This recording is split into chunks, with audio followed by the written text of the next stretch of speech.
Mucittiin fuulaan qabdu turte. Guyyaa tokko Isteven Taaskimiistii fi Moonii waliin waldaa irraa konkolaataa isheetiin deebi'aa osoo jirtu miistiin intala xiqqoo karaa qarqara jirtu tokko argiti. Miistiin miirii wanti tokko sirrii akka hin taane agarsiisuuf ishee mo'ate. Istevenii wajjin intala xiqqoo sana ilaaluuf konkolaataa yeroo galgalchitu dhugaa dubbachuuf dargaggeetti jilba ishee qaxxaamurtee raafamtee taa'aa jirtu ta'uu hubatan. Konkolaataa isaaniitiin fageenya gabaabaa ishee bira darbanii amma sala galan. Intalli sun akka baddee jirtu qofa argatu. Isteven akka intallittiin bosona keessa deemtu kuftee seete. Garuu miist ammalees gabbii hin qabdu. Kiiloomeetira 2 kan biraa konkolaachuun itti fufan. Miistiin akka tasaa intala sana ammas ibsaa fuulduraa keessatti argite. Miistiin osoo mul'atiin hanga kana socho'uun akka namaatti akka hin danda'amne waan amanteef rifachuu jalqabdi. Baay'ee sodaatteetti. Akka deemuun qofa cimsitee Isteven itti himti.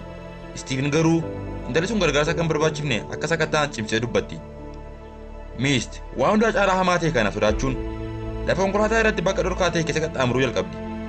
Haalli jiru baay'ee dogoggora ta'uusaa mirkaneeffatteetti. Isteven foddaa irraa gara gaddiitti galagaltee intalli sun gargaarsa barbaaduuf dhiisuu ishee ilaalti. Miist sodaa guddaadhaan mo'amteetti. Dhumarratti intalli sun fuula iseetiin isaanitti galagalti. Garuu fuula hin qabdu turte. Fuulli isee qopla waan ta'eef fuula hin qabdu. Isteven yeroo baay'ee yeroo konkolaachistu baay'ee of eeggannoo gooti.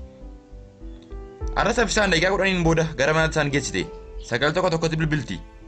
Garuu intala fuula hin qabne jechuu dhiistee intala garaa cinaa jirtu tokko gargaarsa akka barbaaddu gabaasti.